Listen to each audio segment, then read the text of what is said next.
प्रिय भाई बहनों, मित्रों, मेरे साथियों, आप सबको जय मसीह की। मित्रों, आप सब लोगों का इस चैनल में स्वागत है। आइए हमारे साथ में सम्मिलित होइए और परमेश्वर के आशीषों का आनंद लीजिए। मित्रों, आप सब लोग कैसे हो? अच्छी तरह से। मुझे पूरी बात आशा पूरा विश्वास है कि आप सब लोग अच्छी तरह से, क्योंकि परमेश्वर आपके साथ में। मित्रों, मैं आज भोर के समय आप लोगों के सामने उपस्थित हूँ। मैं सबसे पहले वचन बताऊंगा, फिर आपके लिए, आपके परिवार के लिए, आपके बच्चों के लिए प्रार्थना करूँगा। मित्रों, आज का वचन है इब्रानियों की पत्री 13 अध्याय का 16 वचन है।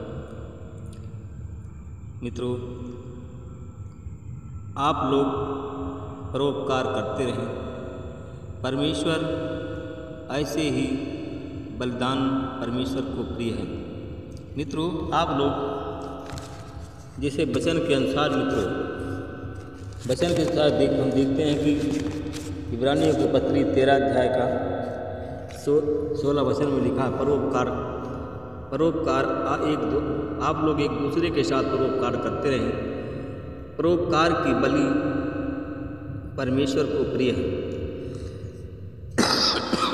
मित्रों, मेरे भाई और बहनों, मित्रों, मेरे साथियों, एक बार, क्योंकि मित्रों हम देखते हैं कि मित्रों प्रभु यीशु मसीह जिससे प्रेम करता था, वह उसका नाम लाजर था, और लाजर बीमार पड़ गया।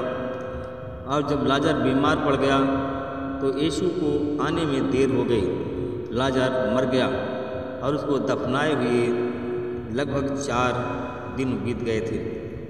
मित्रों, जब 4 दिन बीत गए थे तो वहाँ पर बैतनियाह, क्योंकि लाजर बैतनियाह का रहने वाला था, और बैतनियाह यरूशलेम के समीप लगभग 3 किलोमीटर दूर था, इसलिए कि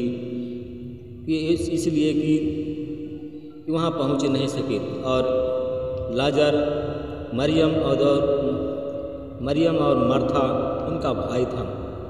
वहाँ पर संवेदन को प्रकट करने के लिए लोग वहाँ पर गए थे। मित्रों, क्योंकि यीशु जब वहाँ पर उनको संदेश मिला और 4 दिन के बाद यीशु आया, तो मार्था उसके पास में गई और उसने कहा कि हे प्रभु, अगर तू आज यहाँ होता तो मेरा भाई न मरता।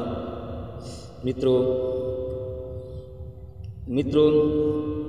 कहा कि मैं जानती हूँ कि आप परमेश्वर के जो मांगेंगे परमेश्वर आपको देगा। मित्रों, यीशु ने उससे कहा तुम्हारा भाई फिर जी उठेगा। मार्था ने उत्तर दिया, मैं जानती हूँ कि अंतिम दिन पुनरुत्थान के समय भी वह जी उठेगा। और यीशु ने उससे कहा, पुनरुत्थान और जीवन मैं ही हूँ।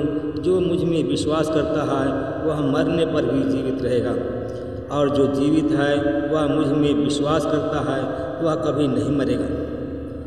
क्या तुम इस बात पर विश्वास करती हो?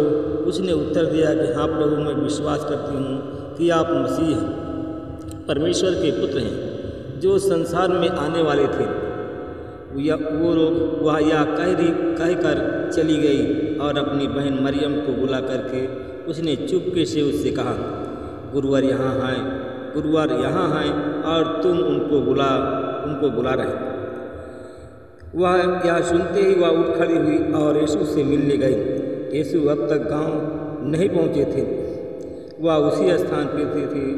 उसी स्थान पर थे जहाँ पर मार्था उनसे मिली थी। जो लोग यहूद संवेदना प्रकट करने के लिए मरियम के साथ घर पर थे, और वे लोग यह देख करके वे अचानक उठकर बाहर चली गई और उनके पीछे हो ली, क्योंकि उन्होंने समझाया कि वह कब्र पर रोने के लिए जा रहे हैं। मेरे भाई और बहनों, मित्रों, मेरे साथियों, यीशु उस जगह पहुँचे जहाँ यीशु थे। वे उन्हें देखते ही उनके चरणों पर गिर पड़ी और बोली, हे प्रभु, यदि आप यहाँ होते तो मेरा भाई नहीं मरता। यीशु ने कहा उसके साथ में आए, और लोगों को रोते देखकर वह बहुत व्याकुल हो उठे। गहरी सांस लेकर के बोले, तुम लोगों ने उसे कहाँ रखा है? उन्होंने कहा कि प्रभु आइए देखिए। यीशु रो पड़े। इस पर लोगों ने कहा कि देखो वह उससे कितना प्यार करते हैं। मित्रों, किंतु उसमें से कुछ लोग बोले, इन्होंने तो अंधों की आंखें खोली क्या इतना नहीं कर सके? यह मनुष्य नहीं मरता। यीशु ने फिर उसे गहरी सांस ली और कब्र पर आए, और कब्र की जो गुफा थी जिसके मुंह पर पत्थर रखा हुआ था, यीशु ने कहा, पत्थर हटा दो। मृतक की बहन मार्था ने उनसे कहा कि प्रभु, अब उसमें से दुर्गंध आती होगी, क्योंकि उसको मरे 4 दिन हो चुके हैं। यीशु ने उत्तर दिया कि मैंने तुमसे यह नहीं कहा कि यदि तुम विश्वास करोगी तो परमेश्वर की महिमा को देखोगे। इस पर उन्होंने पत्थर को हटाया। यीशु ने ऊपर आँख उठा करके आह भरी और कहा कि पिता, मैं तुझे धन्यवाद देता हूँ, तू मेरी प्रार्थना को सुनता है, आज भी मेरी प्रार्थना को सुनेगा। मैं जानता था कि तू सदा मेरी प्रार्थना सुनता है, किंतु मैंने आसपास के खड़े लोगों के कारण ऐसे कहा है, जिसे वे विश्वास करें और जिस तूने की मुझे भेजा है। यह कहकर यीशु ने ऊंचे स्वर से पुकारा, लाजर बाहर निकल आओ। जो मर गया था लाजर बाहर निकल आया, और उसके हाथ और पैरों में जो पट्टियाँ बंधे हुए थे, उसके मुख पर जो गमछा लपेटा हुआ था। यीशु ने लोगों से कहा, इसके बंधन खोल दो, इसे जाने दो। मेरे भाई और बहनों, मित्रों, मेरे साथियों, अगर आप लोग ऐसी हालत में हो, अगर आपका रिश्तेदार ऐसी हालत में हो, अगर आपके पुत्र ऐसी हालत में हो, आपके पुत्रियां ऐसी हालत में हो, अगर आपके पिता माता ऐसी हालत में हो, तो आप लोग विश्वास करके परमेश्वर को पुकारें। परमेश्वर उन्हें जीवन दान अवश्य देगा। परमेश्वर ऐसा परोपकार जरूर करेगा। परमेश्वर आपकी प्रार्थना को सुनेगा, और परमेश्वर आपको जीवन दान देगा। परमेश्वर आपकी प्रार्थना को सुनेगा और उसका उत्तर देगा। मित्रों, अगर आप लोग जीवन दान चाहते हो, क्योंकि अगर जीवन दान चाहते हो तो परमेश्वर प्रभु पर विश्वास रखो और अपने घुटने में बैठ जाओ और प्रार्थना करो। अगर आपके घर में कोई रोगी है तो वह अच्छा हो जाएगा। अगर कोई भी व्यक्ति शैतान ग्रसित है तो शैतान की गुलामी से वो आज़ाद हो जाएगा। अगर आप लोग ऋण से कर्जदार हैं तो कर्ज से अदायगी आपको मिल जाएगी।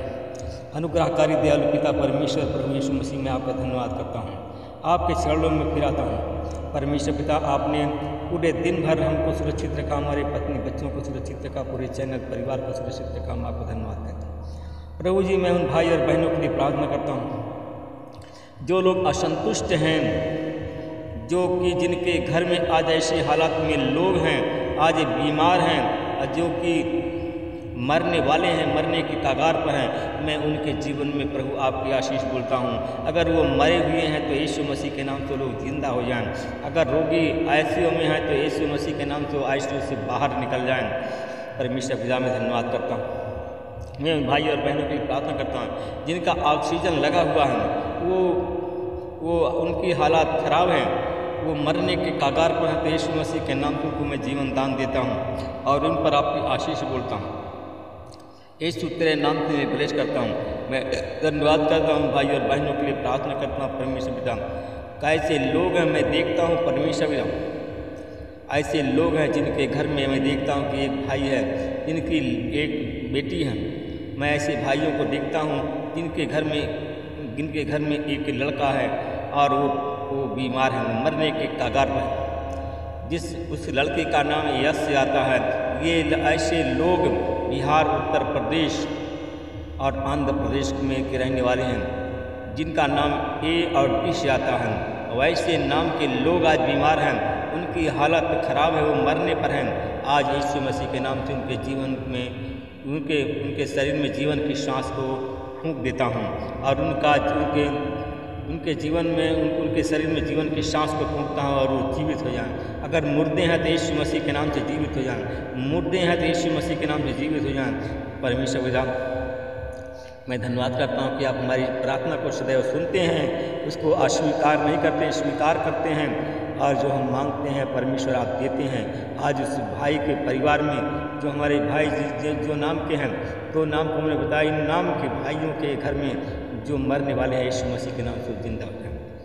मैं धन्यवाद करता हूँ परमेश्वर पिता, मैं ऐसे लोगों को देखता हूँ।